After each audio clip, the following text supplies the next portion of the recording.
라는 제목으로 말씀을 전하겠습니다. 마태복음에 7개의 비유가 나오는데 지난주에 우리가 첫 번째 비유 살펴봤습니다. 첫 번째 비유가 뭐였죠? 씨 뿌리는 비유 맞습니다. 씨 뿌리는 비유를 살펴봤고, 오늘 두 번째 비유는 흔히 말하기를 알곡과 가라지 비유다. 또 간단하게 하면 가라지 비유라고 그렇게 얘기를 합니다. 혹시 내용을 모르시는 분들을 위해서 간단하게 설명을 하면, 어떤 농부가 밭에 좋은 씨를 뿌려요. 그리고 얼마 지나서 원수가 그 밭에 가라지를 뿌립니다. 여러분, 가라지가 뭔지 아세요? 모르시는, 피입니다. 쌀의 피인데 자랄 때는 이제 가라지라고 하는데, 혹시 저처럼 모르는 분들이 있을까봐 사진으로 잠깐 설명을 드리면, 맨 왼쪽이 뭐예요? 가라지, 가운데가 보리고 오른쪽이 지금 밀입니다. 이제 그 당시에는 밀이니까. 근데 이렇게 구분이 잘 안 되죠. 사실 구분이 안 됩니다. 안 된다고 해야 돼요, 여러분이. 그래서 이게 사실 구분이 잘 안 되는 거예요. 그리고 이제 자라나는데 보니까 이제는 좀 알 것 같아요.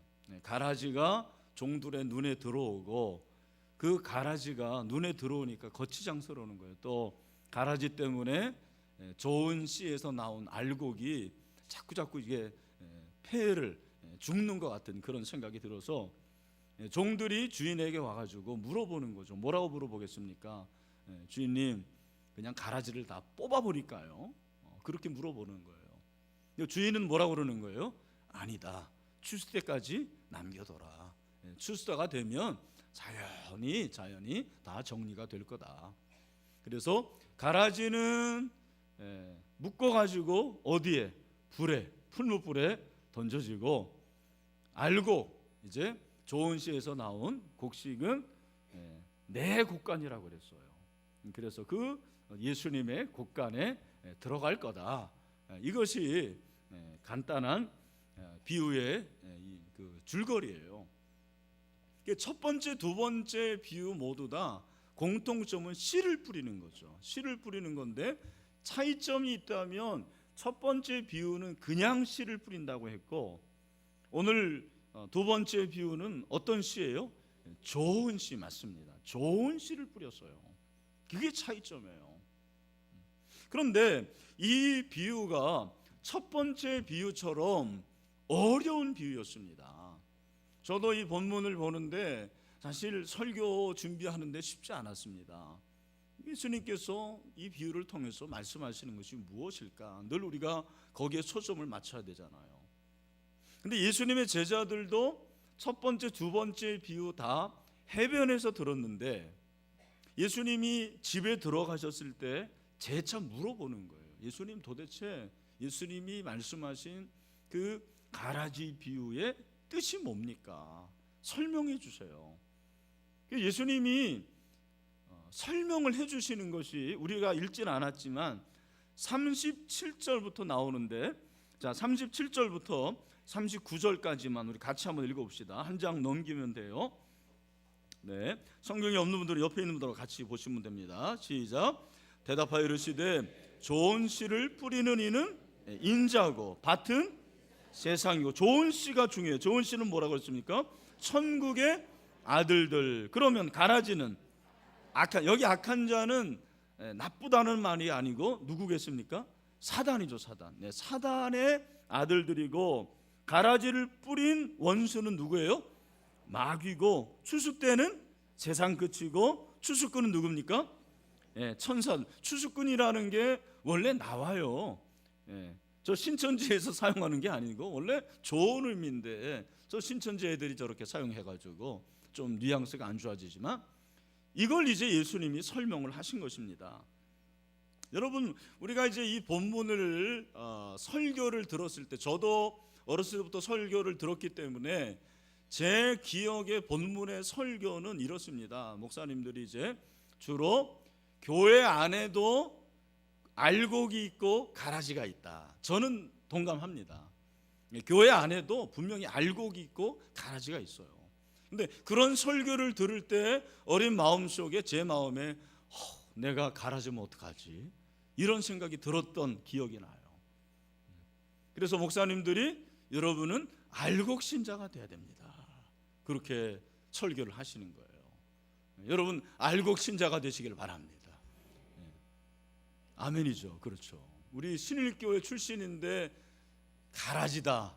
그러면 정말 저의 책임이 굉장히 큽니다. 그러면 안 되겠죠.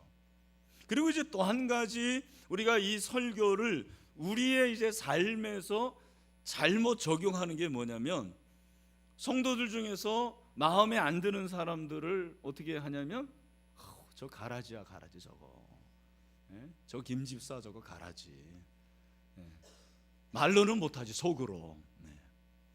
사실 그러면 안 되거든요. 여러분 알곡과 가라지는 누가 심판한다고 그랬습니까? 주인이 누구예요? 하나님이 심판하시는데 우리가 그 사람이 좀 잘못했다고 그래서 아우 저 가라지다 그렇게 말할 수가 없는 거죠. 우리가 이 본문을 그런 식으로 좀 약간의 뭐 맞는 면도 있지만 오해 아닌 오해가 있는데 저는 좀 다른 측면으로 이 본문을 생각을 해보려고 그래요. 먼저 우리가 이 본문에서 주목해야 될 것은 같이 씨를 뿌렸다라는 거예요. 인자도 씨를 뿌렸고 마귀도 씨를 뿌렸어요. 근데 그 씨가 좋은 씨가 있고 하나는 가라지가 있다라는 것입니다.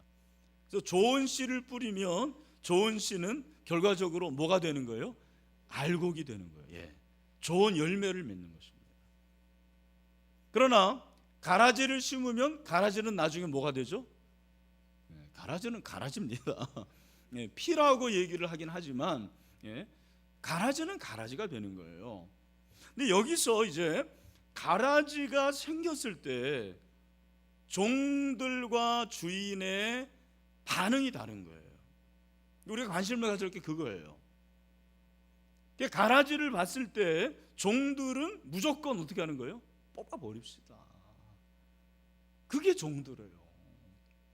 사실 교회도 뭐 그렇죠. 좀 마음에 안 드는 사람들 그냥 내치고 그런 경우가 얼마든지 있거든요. 근데 주인은 그게 아니었습니다. 주인이 말하는 거는 아니다. 그러면 안 된다라는 거죠. 내버려 둬라라는 거예요. 그럼 왜 주인이 내버려 둬였는가? 우리가 성경에서 찾아야죠. 모든 문제는 왜 주인이 가라지를 뽑지 말라고 했는가? 저는 두 가지 이유가 있다고 생각해요. 첫 번째 이유는 곡식이 닫힐 가능성이 있기 때문에 그렇습니다. 다시 말해서 알곡을 뽑는 거예요. 가라지 뽑다가 알곡을 뽑을 수가 있기 때문에 주인이 그렇게 하지 말라고 그랬어요. 29절 주인이 이르되 가만두라 가라지를 뽑다가 곡식까지 뽑을까 염려하노라. 또 한 가지 이유는 이것은 종말론적인 건데 나중에 최후 심판 때는 다 명명백백하게 가려질 거다. 누가 알곡이고 누가 가라지인지 다 알게 될 텐데 그때까지 기다리라는 거죠. 그게 30절이잖아요. 둘 다 추수 때까지 함께 자라게 두라. 추수 때에 내가 추수꾼들에게 말하기를 가라지는 먼저 거두어 불사르게 하고 보면은 가라지가 먼저 불사르게 돼요. 가짜를 먼저 색출해내고 남은 건 뭐예요? 다 진짜죠. 그래서 그 진짜를 곡식에 이렇게 모아가지고 곡간에 넣는다고 말씀을 하셨습니다. 여러분 저는 이 본문에서 관심을 가진 게 뭐냐면 주인의 태도예요. 주인의 태도. 종들은 무조건 마음에 안 든다고 내치고 뽑아내고 없애자 그러는데 주인은 그게 아니고 뭐예요? 내버려둬라. 왜 주인이 왜 그런 거예요? 그 이유가 무엇입니까? 가라지가 불쌍해서 천만에. 주인의 관심은 가라지가 아니에요. 주인의 관심은 어디에 있습니까? 알곡에 있어요. 주인의 관심은 알곡이에요. 주인의 관심은 좋은 씨예요. 그 좋은 씨가 혹시라도 다칠까? 좋은 씨가 뽑혀지면 어떡하나? 그 알곡을 사랑하는 그 주인의 마음이 제 마음속에 느껴졌어요. 그게 하나님의 마음이구나. 우리 하나님의 마음이 그렇구나. 동시에 저는 본문에서 제 자신이 좋은 씨라는 사실에 대해서 엄청난 자부심이 생기게 됐어요. 내가 좋은 씨인데, 내가 좋은 씨라는 것이 이게 놀라운 특권이구나. 내가 좋은 씨라는 것은 축복이고, 이것이야말로 감사하고, 이것이야말로 감격할 일이구나. 할렐루야. 여러분, 이 좋은 씨는 아까 제가 살펴봤는데, 읽어봤는데 기억나는지 모르겠어요. 좋은 씨가 뭐라고 그랬죠? 지금 성경 읽었는데 뭐라고 그랬습니까? 하늘의 아들들, 천국의 아들들이라고 했어요. 좋은 씨가 뭐예요? 천국의 아들들. 다시 한번, 좋은 씨는 천국의, 여러분 천국의 아들들은 다른 말로 하면 뭡니까? 하나님의 자녀들이라는 말이죠. 할렐루야. 여러분, 저와 여러분 하나님의 자녀들인 줄로 믿습니다. 하나님의 자녀들, 천국의 자녀들이라는 것은, 이 의라는 것이 소속을 말하는 거예요. 우리의 소속이 천국에 있구나. 천국에 소속된 하나님의 자녀들이구나. 원래는 우리가 소속이 천국이 아니었어요. 우리가 다 사단에 속했죠. 사단의 자녀였습니다. 그랬던 저와 여러분을 하나님 불쌍히 여기셔서 예수 그리스도를 보내주시고, 예수님의 십자가로 말미암아 저와 여러분의 신분이 이제는 사단의 아들들이 아닌 천국의 아들들로 변화되게 된 줄로 믿습니다. 요한일서 3장 10절에 보니까 그걸 우리에게 말씀하고 있습니다. 다 같이 시작. 이러므로 하나님의 자녀들과 마귀의 자녀들이 드러나나니 무릇 의를 행하지 아니하는 자나 또 그 형제를 사랑하지 아니하는 자는 하나님께 속하지 아니하니라. 여러분, 우리가 다 그런 자들의 불의에 속했습니다. 형제를 사랑하지 않았어요. 사랑이라는 걸 알지도 못한 자들이었습니다. 그런 우리를 예수 그리스도의 십자가를 통해서 하나님의 자녀로 그렇게 신분의 변화를 일으켜 주셨죠. 그래서 예수 그리스도를 영접하는 자, 곧 그 이름을 믿는 자들에게는 하나님의 자녀가 되는 뭐를 주셨습니까? 권세, 여러분, 특권. 이것이 하나님이 주시는 축복인 줄로 믿습니다. 여기서 하나님의 아들들이 되었다라는 것은 우리의 신분 변화만을 말하는 것이 아닙니다. 우리가 좋은 씨라는 것은 내 신분의 변화, 그래서 내가 하나님의 자녀가 되었다라는 것으로 끝나는 게 아니에요. 오늘 본문에 보니까 우리가 좋은 씨가 됐던 것은 저와 여러분의 목적지가 바뀌게 되었습니다. 목적지가 바뀌게 되었어요. 여러분, 오늘 본문 30절 말씀을 보시길 바랍니다. 둘 다 추수 때까지 함께 자라게 두라. 추수 때 내가 추수꾼들에게 말하기를 가라지는 먼저 거두어 불사르게, 그러니까 지옥불이죠. 지옥불, 지옥에 가게 하는 거예요. 그러나 곡식은 모아 어디에 둔다고 그랬습니까? 내 곡간이라고 그랬어요. 내 곡간. 여러분, 내 곡간이라는 것이 바로 어디입니까? 예수님의 곡간. 그것이 바로 천국인 줄로 믿습니다. 우리의 목적지가 바뀌었어요. 저와 여러분이 다 멸망, 지옥불로 가야 될 인생인데, 좋은 씨가 됨으로 말미암아 그 좋은 씨는 종착점이, 목적지가 어디입니까? 바로 내 곳간, 우리 하나님이 계신 곳, 저 영원한 천국으로 우리의 목적지가 변화되게 되었습니다. 그래서 여러분, 목적지가 변화된 저와 여러분에게는 하나님이 주시는 그러한 은혜들이 있는 거예요.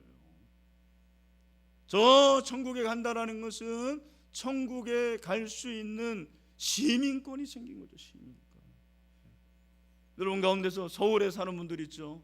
저도 서울에 삽니다만, 여러분 서울에 사는 이 특별 시민, 여러분 굉장히 자부심이 있으시죠? 왜 웃으십니까? 여러분 이 세상에 사는 시민권이 아니에요. 저 영원한 천국이라고 그랬거든요. 천국에 갈 수 있는 시민권. 예수 믿는 사람 중에요, 천국을 믿지 않는 사람들이 꽤 있습니다. 아마 이 자리에도 있을 거예요. 여러분 천국을 믿습니까? 여러분이 천국에 갈 수 있는 것을 믿으세요? 천국에 관심이 있으십니까? 그렇지 않은 사람들이 꽤 있어요. 심지어는요, 목사인데도 천국이 없다고 설교하는 목사도 있다라는 얘기 들었어요. 아니 그럼 뭐하러 목회해요? 운전이나 하지. 그냥 회사 다니지. 또 그런 교회를 다니는 성도들은 뭡니까? 빨리 신일교회 와야죠. 아니 천국이 없는데 도대체 뭐하러 예수 믿는 거예요? 그분들이 말하는 게 뭐냐면, 천국은 그냥 이 땅이 천국이다. 여기를 우리가 하늘나라를 만들면 된다.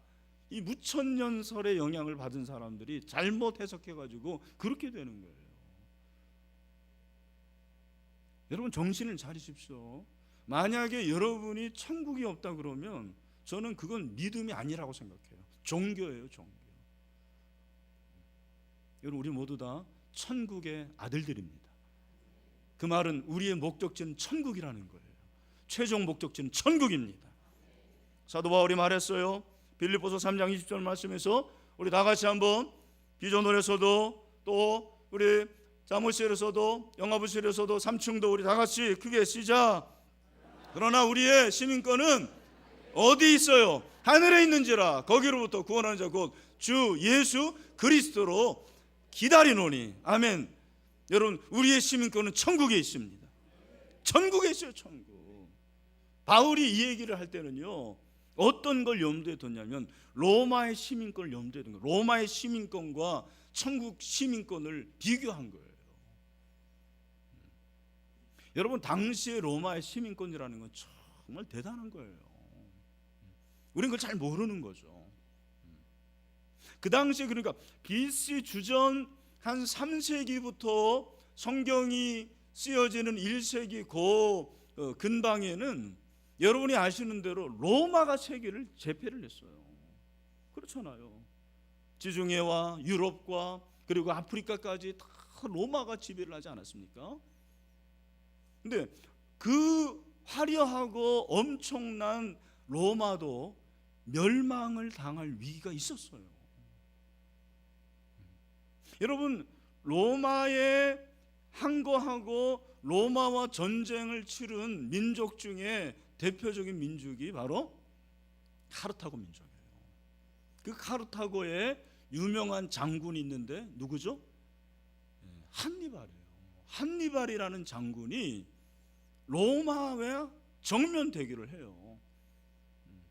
그런데 여러분 한니발에게는 소원이 바로 로마 정복이었는데 왜 그렇게 됐냐면 한니발의 아버지가 바라카스 장군인데 이 바르카스 장군 때도 카르타고가 엄청난 그런 힘을 자랑해가지고는 그 북아프리카에서 해전을 통해 가지고 로마하고 일대 전쟁을 치는 거죠. 그게 우리가 세계사에서 배웠던 유명한 1차 포에니 전쟁이에요. 근데 그 포에니 전쟁에서 바라카스가 죽어요. 패배합니다. 죽으면서 아들에게 아들아 나는 죽지만 제발 하면서 막 이렇게 그렇게 된 거죠. 그러니까 한니발은 맹세를 합니다. 내가 아버지의 그 복수를 꼭 하고 말린다. 그래서 칼을 갈고 진짜 19살 때부터 전쟁을 하게 되고 엄청난 맹장이에요. 싸움을 잘했습니다. 유명한 건 애꾸 눈이죠. 눈을 잃었어요.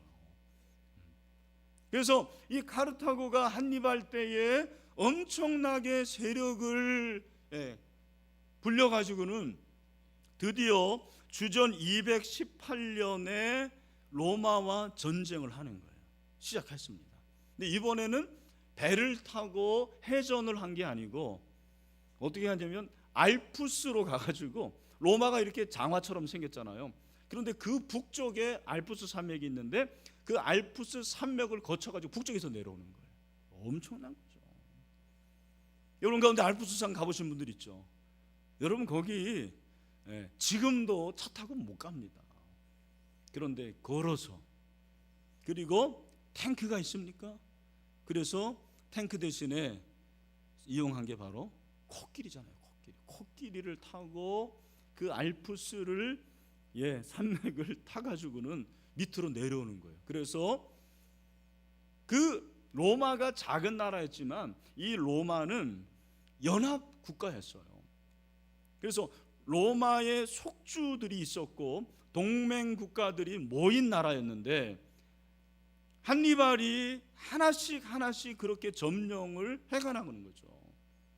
근데 그렇게 점령할 때 한니발에게는 어떠한 전략이 있었냐면, 분명히 그렇게 되면 나머지는 그냥 저절로, 그 속주들과 동맹 국가들은 저절로 항복할 거라고 생각했어요. 그게 바로 알렉산더가 사용했던 전략이었어요. 그래서 한니발은 역사적으로 알렉산더를 굉장히 깊이 연구했어요. 근데 웬걸 거의 점령을 하게 되고 이제 로마가 폐색이 짙었는데 그 남은 속주들과 동맹 국가들이 연합을 하는, 얼마나 끈끈하게 연합을 하는지 몰라요. 그래서 이들이 거의 이탈을 하지 않습니다. 오히려 연합을 해가지고 한니발하고 한 번 전쟁을 한 게, 이제 마지막 전쟁이 2차 포에니 전쟁이에요. 근데 이 2차 포에니 전쟁에서 한니발이 패배합니다. 정말 그 로마 군인들이 죽기 아니면 살기로 전쟁을 치르고, 이미 한니발의 군인들은 여러분 생각해 보세요. 그 추운 겨울을 지내고 얼마나 지쳤겠습니까? 보급도 끊이게 되고 결국에는 패배하고 만 거예요. 그래서 학자들이 도대체 로마는 왜 그 속주들과 동맹 국가들이 이탈을 하지 않고 끝까지 그렇게 항거하고 로마라는 나라를 지켰느냐, 그 원인이 뭔가를 연구를 한 거예요. 근데 그 답이 뭐냐면 바로 로마의 시민권 때문에 그렇다는 것입니다. 무슨 말이냐? 여러분, 로마가 계속 전쟁을 하면서 그 전쟁에 패배한 나라들, 국민들이 포로로 올 거 아닙니까? 그런데 그 전쟁 포로들, 전쟁에서 패배자들을 일정한 기간이 지나면 시민으로 우대를 한 거예요. 시민으로 우대를 했어요. 그리고 심지어는 10년이 지나면, 노예들 중에서 10년이 지나면 그 자녀들에게 시민권을 줘요. 여러분, 시민권을 가지면 혜택이 얼마나 많겠어요. 그러니까 로마를 사랑하게 되는 거죠. 심지어는 원로원이 있잖아요. 그 원로원 회원 가운데서도 3분의 2가 속국 출신이에요. 3분의 2가. 심지어는 노예 출신 중에서도 로마의 원로원 회원이 된 거예요. 이 원칙을 지금 지키고 있는 나라가 바로 미국이잖아요. 속지주의예요. 아시아인이든 흑인이든 그 나라에 가서 태어나면 시민권을 줘요. 여러분, 로마의 시민권이 그렇게 대단했던 거예요. 로마 시민권 때문에 자기의 생명을 바치고 자기의 인생을 바치고 헌신하는 거죠. 저는 한번 생각해 보세요. 이 역사적인 사실을 제가 알고로서 내가 천국의 시민권자인데 전국의 시민권을 가진 자로서 하나님 나라를 위해서 내가 정말 목숨을 바칠 수 있는가? 그렇게 내가 헌신하겠는가? 내가 이 천국의 시민권을 가진 것이 너무나도 감격스럽고 이것이 대단한 일인가? 이런 질문을 해봤단 말이에요. 여러분, 저와 여러분이 좋은 씨앗이라는 거는요, 내가 좋은 성품을 가지고 있다는 게 아니에요. 오해하지 마세요. 죄송합니다. 예수 믿는 자들 중에서도 정말 나쁜 품성을 가진 사람들이 많아요. 정말입니다. 그것으로 좋은 씨앗이 됐다고 말하는 거 아니에요. 우리의 환경, 우리의 능력, 우리의 학벌, 직업, 우리의 재산을 보면, 외모를 보면, 신장을 보면 우리는 좋은 씨앗이라고 말할 수 없는 거예요. 세상적으로도 그렇고 인간적으로도 그렇습니다. 그러나 단 한 가지, 예수 그리스도를 통해서 하늘의 아들들이 되었기 때문에 저와 여러분은 모두 다 좋은 씨앗이 된 줄로 믿습니다. 할렐루야! 할렐루야! 여러분 좋은 씨앗입니다. 나는 좋은 씨앗이라 한번 해보세요, 여러분. 나는 좋은 씨앗이다. 네. 할렐루야! 여러분의 종착지는 이 세상이 아니고 저 영원한 천국을 믿으시길 바랍니다. 그러면 나는 좋은 씨앗 됐으니까 얼마나 좋아요. 감사하고, 예? 막 감사헌금 드리고 할렐루야, 그것으로 끝인가요? 아닙니다. 여러분, 오늘 본문에 보면 좋은 씨는 누가 뿌리죠? 예, 인자가 뿌려요. 주인이 뿌리는 거죠. 물론 인자는 예수 그리스도를 말하는데, 여러분 우리가 좋은 씨앗이 돼서 그냥 우리가 좋은 씨앗끼리 모여 있고 좋은 씨앗끼리 교제하고 하면 그건 좋은 씨앗이 아니에요. 사실은 잘 들으십시오. 좋은 씨앗이 아니라는 말은 여러분이 좋은 씨앗으로서의 책임을 다하지 못하는 거예요. 왜? 저 세상에 가라지들이 얼마나 많은데 내가 좋은 씨앗 됐다고 나는 감사하고 나는 눈물을 흘리는데 그 사람들에 대해서 관심이 없다면 그게 어떻게 좋은 씨앗입니까?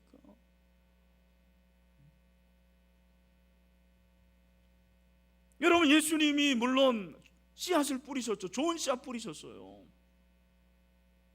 우리가 그렇게 질문할 수 있죠. 목사님, 좋은 씨앗은 예수님이 뿌리는 거 아닙니까? 무슨 인간이 뿌립니까? 아니에요. 그건 하나만 알고 둘은 모르는 거예요. 예수님이 3년 동안, 공생애 동안에 뿌리셨어요.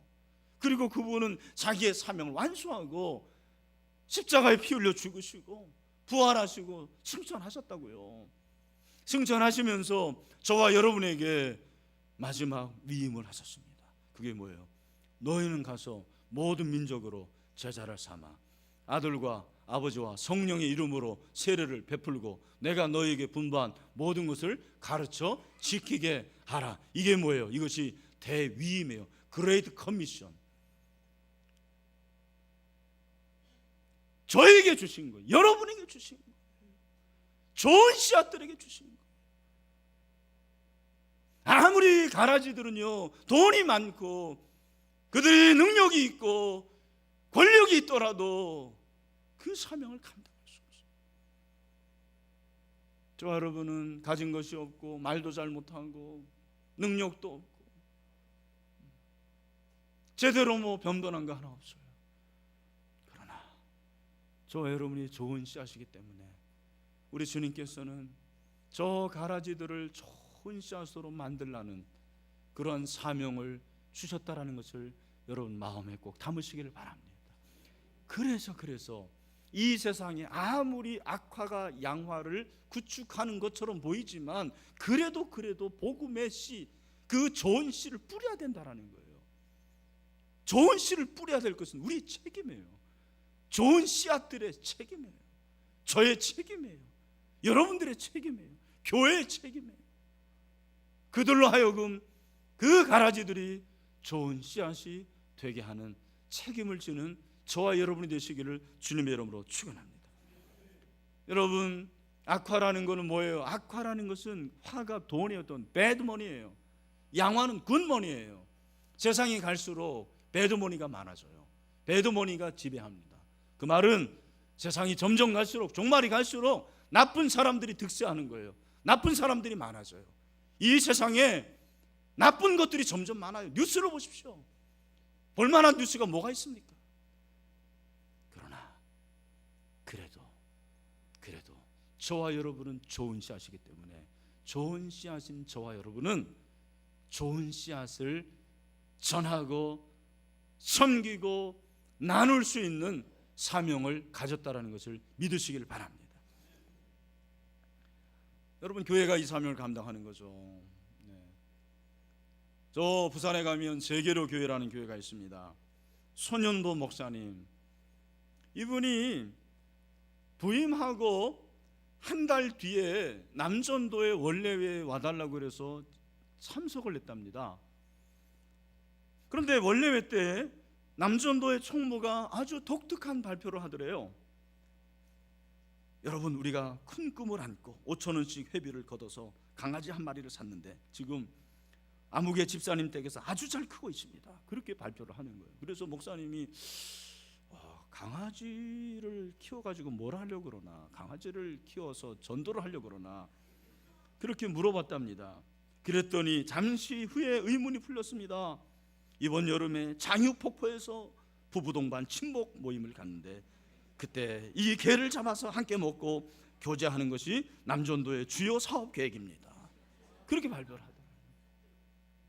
여러분, 이게 사실 웃을 일이 아니고 솔직히 우리 교회도 그런 때가 있었어요. 뭐 그렇다고 저는 뭐 전도회가 다 보신탕 회라고 말하지 않아요. 근데 남전도회가 이름은 전도인데 전도를 안 하고 뭐 하는 거예요? 보신탕만 먹는 거예요. 여전도회는 전도는 안 하고 바자회 참기름 짜가지고 막. 그래서 목사님이 안 되겠다고 그래가지고 남녀 전도회를 다 없앴대요. 성가대도 없었어요. 성가대원들이 전도 안 하거든. 전도회도 없었어요. 지금 성가대도 없었어요. 우리 교회는 그렇게 한다는 얘기는 안 해요. 여러분, 긴장하지 마시기 바랍니다. 저는 이 책을 읽으면서 맞구나. 교회가 전도하지 않고 전도회라고 하고, 교회가 전도하지 않고 무슨 뭐 직분자라고 하고, 그게 말이 되는 거야라는 거죠. 저는 우리 신일교회는 좋은 씨앗의 공동체라고 생각합니다. 그렇게 믿습니다. 여러분, 그렇다면 좋은 씨앗이 모든 신일교회는 여러분 좋은 씨앗을 만들고 좋은 씨앗을 전해야 될 책임이 있다라는 것도 여러분 잊지 마시길 바랍니다. 그게 책임이에요. 그게 우리가 해야 할 일입니다. 교회의 사명입니다. 어떤 분들은 왜 그렇게 전도해야 되느냐? 왜요? 내가 좋은 씨앗이니까 그렇다니까요. 내가 좋은 씨앗이고 나는 결국 천국 갈 텐데, 저 세상에 가라지들이 다 풀무불에 던져질 운명에 처해 있는데 어떻게 보신탕만 먹고 어떻게 우리가 게임하면서 그렇게 살아갈 수가 있냐는 거죠. 그게 목사의 사명입니까? 그게 성도의 사명입니까? 이번에 이제 사진공 축제가 10월 30일과 31일인데 여러분이 좋은 씨앗이라면 그 좋은 씨앗답게 저 세상의 가라지들에게 그 좋은 씨앗을 선포하고 전할 수 있는 그런 하나님의 사람들이 될 수 있게 되기를 주님의 이름으로 축원합니다. 무엇보다도 우리는 다음 세대를 위한 좋은 씨를 심어야 됩니다. 여러분, 다음 세대는 우리와는 전혀 다른 세대입니다. 그들은 다원주의 세상을 살아가고 있습니다. 다원주의라는 말은 진화론의 바탕에 있다라는 것입니다. 진화론이라는 것은 절대적인 하나님을 믿지 않겠다라는 거예요. 절대적인 진리를 인정하지 않겠다라는 것입니다. 여러분, 기독교는 절대 진리를 믿는 거죠. 상대적인 진리가 아니에요. 여러분, 우리 예수 믿는 다음 세대들이 얼마나 진화론과 상대주의 그리고 종교적 다원주의 가운데 있는지 아십니까? 그들을 1년에 한 번씩 이렇게 여름 성경학교, 여름 수련회를 통해서 사실은 교육을 하는 게 여름 행사예요. 여러분 잘 모르실 거예요. 교사들이 얼마나 수고하는지. 저도 솔직히 잘 몰랐어요. 저도 전도사 다 했지만 그 전도사들 전도사 때 우리 교사들 한 40명 됐는데 정말 열심히 했어요. 난 당연한 줄 알았어요. 근데 외람되지만 양해하고 들으십시오. 우리 자녀들이 교사를 해보니까요, 얘네들이요 새벽 2시, 3시까지 일하는 거예요. 2, 3시까지. 그렇게 성경학교 수련회를 준비해요. 아, 그렇구나. 이게 보통 일이 아니구나. 이게 정말 중요한 일이구나. 여러분들 직접 교사는 아니지만 그들의 노고를 기억하시고 정말 그 한 영혼이 하나님께 돌아오고 예수 그리스도를 믿을 수 있는 그런 놀라운 변화가 일어날 수 있도록 기도해주는 여러분이 되시기를 주님의 이름으로 축원합니다. 우리는 좋은 씨를 심는 소망을 버려서는 안 됩니다. 그 희망을 늘 가져야 돼요. 저는 마지막으로 질문해 봅니다. 아마 여러분들 집중력이 떨어지겠지만 굉장히 중요한 질문이에요. 여러분, 본문에서 알곡과 가라지가 있어요. 좋은 씨와 가라지가 있는데, 그렇다면 그 가라지가 알곡이 될 수 있겠습니까? 가라지가 좋은 곡식이 될 수 있겠습니까? 여러분, 있죠. 그러니까 우리가 전도하는 거 아니에요. 만약에 그것이 정해졌다면 전도할 필요도 없는 거죠. 선교할 이유도 없는 것입니다. 굉장히 중요한 거예요. 우리는 벌써 그렇게 생각하잖아요. 아, 알곡과 가라지는 정해져 있다. 그렇지 않습니다. 여러분, 저 가라지들, 우리도 가라지였어요. 알곡이 되었습니다. 여러분, 믿지 않는 여러분의 가족들, 불신자 친구들, 우리가 복음을 증거하면 그들도 언젠가는 알곡이 되는 그날이 오게 될 줄로 믿습니다. 이게 바로 중생이에요, 여러분. 오늘 본문을 보십시오. 다시 한번 38절, 좋은 씨는 천국의 아들들이라고 그랬고 가라지는 악한 자의 아들들이라고 했습니다. 여러분, 천국의 아들들이 원래는 사단의 아들들이었다라는 거예요. 사단의 아들들이 천국의 아들들로 변화됐어요. 이게 중생이잖아요. 이게 거듭남이에요. 여러분, 중생이 무엇입니까? 중생이라는 것은 2번 나는 거예요. 거듭나는 게 중생인데, 여러분, 중생에서 중요한 건 뭔지 아십니까? 하늘로부터 나는 게 중생이에요. 여러분, 우리는 처음 태어나는 것은 세상으로 태어나는 거예요. 그건 인간의 몸으로, 부모의 몸에서 태어나는 거예요. 그러나 우리가 예수 그리스도를 믿으면 어떻게 됩니까? 저와 여러분이 거듭났다는 것은 세상이 아닌 저 하늘로부터, 하나님으로부터 난 자들이 저와 여러분인 줄로 믿습니다. 여러분, 가라지들도 얼마든지 변화될 수가 있습니다. 거듭날 수가 있습니다. 하나님의 은혜입니다. 여러분, 끝까지 그 사명을 감당하면 결과가 뭔지 아십니까? 여러분, 43절을 보시길 바랍니다. 43절 다 같이 읽겠습니다. 세 손들 시작. 그때 의인들은 자기 아버지 나라에서 해와 같이 빛나리라. 귀 있는 자는 들으라. 아멘. 여러분, 저와 여러분이 그렇게 좋은 씨가 되어서 좋은 씨를 심으면 그날에 하늘에서 해처럼 빛나게 될 줄로 믿습니다. 이런 은혜가 있게 되기를 축원합니다. 말씀했습니다. 다시 한번, 나는 좋은 씨앗이다. 아멘. 여러분, 나쁜 씨앗 아니에요. 버려진 씨앗 아닙니다. 베린 씨앗도 아니에요. 여러분, 한 사람 한 사람 좋은 씨앗입니다. 여러분, 좋은 씨앗의 목적지는 천국입니다. 저 가라지들에게 복음을 전할 책임이 좋은 씨앗에게 있습니다. 이 사명을 감당하여서 주님이 오실 그날에 하늘에서 해처럼 빛나는 은혜가 있게 되기를 주님의 이름으로 축원합니다. 할렐루야.